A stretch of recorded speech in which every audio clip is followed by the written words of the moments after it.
आदरणीय मेरे प्रिय दोस्तों और भक्तों, महाराज दशरथ के परलोक गमन के समय अयोध्या का माहौल कैसा था। और दोस्तों, जब भरत जी को समाचार भेजा गया तो क्या हुआ, आइए इस वृत्तांत से आगे चलते हैं। दोस्तों, भरत जी को संदेश मिलते सार ही वह अयोध्या वापस लौट आए। महल में पहुंचकर सबसे पहले पिता के कक्ष में उन्होंने प्रवेश किया। वहां पिता को ना पाकर वे माता के महल में चले गए। उन्हें देख माता अत्यंत हर्षित हुई। पुत्र ने आगे बढ़कर माता के चरण स्पर्श किए। माता ने बाहों में उठाकर अपने पुत्र को छाती से लगा लिया और माथे पर चुंबन लेकर आशीर्वाद दिया। दोस्तों, इसके पश्चात अपने पिता के घर का समाचार जानने पर भरत ने सभी समाचार विस्तार से बताए। इसके पश्चात बोले कि मैं दूतों के संदेश के नियत अवधि से पूर्व ही यहाँ पहुँच गया हूँ। इसके पश्चात उन्होंने कैकई माता से पूछा कि माता, महल में महाराज के सभी परिजनों को मैं उदास क्यों देख रहा हूँ। तुम्हारा कक्ष भी सूना सूना प्रतीत होता है। प्रायः महाराज तो आप ही के कक्ष में रहते थे, इसलिए उनके महल में उनके दर्शनों को ना पाकर उनके दर्शन की आशा से तुम्हारे पास चला आया। मैं पूछता हूँ, पिताजी कहाँ हैं? वे माता कौशल्या या माता सुमित्रा के पास तो नहीं हैं। उत्तर के लिए आग्रह पर रानी मौन हो गई। असत्य भाषण करना उस विदुषी नारी के स्वभाव में बिल्कुल नहीं था। वह सत्य भी प्रकट करने की अवस्था में नहीं थी। कैकई बहुत ही विद्वान, वेद शास्त्रों की ज्ञाता, राजनीति में प्रवीण तथा राष्ट्र व व्यक्ति के कर्तव्यवाद से पूर्ण तरह से परिचित थीं। उसे अपने विद्यार्थी जीवन की एक चर्चा याद आ रही थी, जब गोष्ठी में विषय का निराकरण करते हुए ऋषि ने कहा था, जिस राजा के राष्ट्र में ज्ञान, विज्ञान, विवेक व चरित्र का वास होता है, उसका पतन हो जाता है। इसके विपरीत इनकी स्थापना व राजा का कर्तव्य राष्ट्र को उसकी पराकाष्ठा तक ले जाता है। वहीं यह चर्चा भी हुई कि वेद में विष्णु शब्द माता के लिए भी प्रयोग किया गया है। हम जानना चाहते हैं कि माता विष्णु किस प्रकार कहलाती है। तब ऋषि ने वर्णन करते हुए कहा कि वही माता विष्णु कहलाती है जो अपने कर्तव्य का पालन करती है।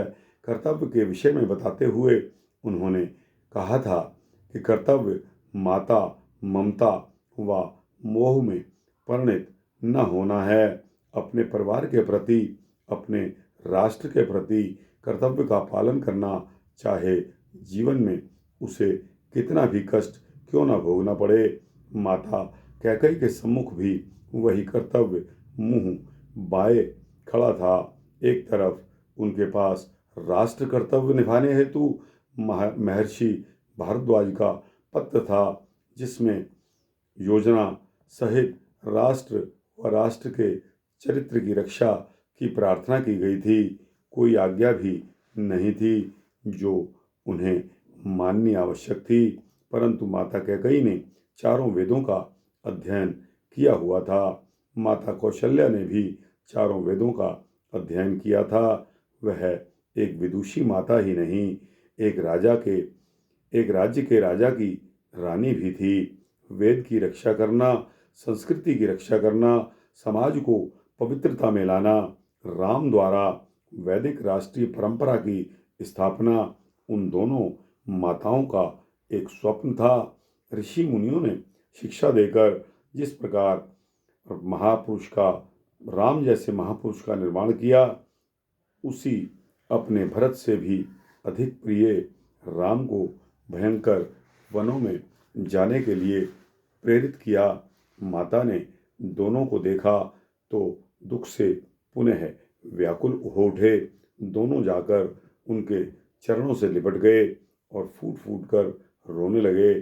थोड़ा शांत होने पर माता ने कहा कि पुत्र भरत, पता नहीं काल की किस दुर्बुद्धि से कैकेयी ने कौन सा लाभ देखकर इस प्रकार के वचन महाराज से मांग लिए। पूर्ण परिवार को इस दुख की आग में झोंक दिया। अपने को नियंत्रित करती हुई सुमित्रा बोली कि भरत, यद्यपि यह विशाल दुख का समय है, परंतु तुम्हें अपने कर्तव्य का पालन करना होगा। पिता की अंत्येष्टि करो तथा राज्य का प्रबंध करो। राज्य में राजा के ना रहने से के बाहर ही नहीं, गृह शत्रु भी विरोध करने पर उतारू हो जाते हैं। हे पुत्र शत्रुघ्न, तुम प्रत्येक कार्य में अपने भाई का पूर्ण सहयोग करना। बहुत काल तक एक दूसरे को सांत्वना देते दोनों पुत्र व माता शोक संतप्त बैठे रहे। इसके पश्चात से वहां से उठे और बहुत हिम्मत जुटाकर माता कौशल्या के कक्ष में उन्होंने प्रवेश किया। उन्हें अपनी माता के कृत्य से इतनी शर्मिंदगी थी कि उन्होंने उस माता के पास जाते ही उन्हें संकोच हो रहा था, जिसकी गोद में चारों भाइयों ने अपने बचपन का हर पल गुजारा था। दोस्तों, भरत ने जो ही माता कौशल्या के कक्ष में प्रवेश किया, उन्होंने पाया कि माता उनकी आशा के विपरीत शांतचित्त समाधि जैसी मुद्रा में वेद का पठन कर रही थी।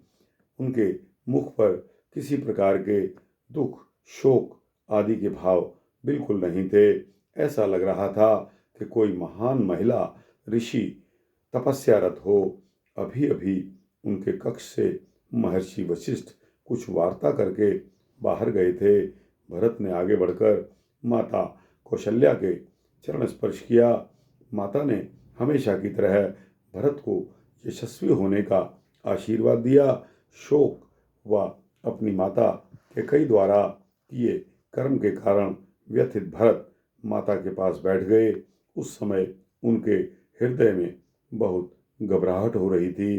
फिर भी बहुत ही शोकाकुल शब्दों के साथ बोले कि माता, यहाँ जो कुछ भी हुआ उसकी मुझे जानकारी नहीं थी। आप तो जानती हैं कि मुझे भाई राम किस प्रकार स्नेह करते हैं। जिनकी अनुमति से पाप बुद्धि से भाई राम वन को गए हैं, देव उसे कभी क्षमा न करें। जिसकी अनुमति से भाई राम वन को गए हैं, भाभी सीता को वन जाना पड़ा, उसको संसार में यह सब सहना पड़े जो जघन्य पापी को सहना पड़ता है, उसे क्षमा मांगने से भी क्षमा ना मिले। इस प्रकार कठोर वचनों में विलाप करते हुए भरत दुख से व्याकुल होकर पृथ्वी पर गिर पड़े। दोस्तों, यहाँ भरत के बेहोश होने का जो वृतांत है वह यहाँ तक ही आज सुनाएंगे। इसके आगे आपको अगले वृतांत में सुना पाऊंगा। दोस्तों, कभी कभी माहौल इस तरह गमगीन हो जाता है कि दिल पर भी इस तरह का पसीना आ जाता है और आँखों से अश्रु आ जाते हैं। दोस्तों, क्या कुछ किया प्रभु राम ने, लक्ष्मण ने, भरत ने, शत्रु ने राम राज्य को स्थापित करने के लिए। आइए पुनः संकल्प लें कि हम महाराज राम के बताए हुए मर्यादा पर चलेंगे। दोस्तों, इन्हीं वचनों के साथ आज का यह वृतांत समाप्त करने की इजाज़त दें। अच्छा लगा हो तो इसको लाइक और शेयर अवश्य करें, और दोस्तों चैनल को सब्सक्राइब करेंगे तो आपको इसी तरह के वृतांत मिलते रहेंगे। दोस्तों, जय श्री सीता रामचंद्र भगवान की जय।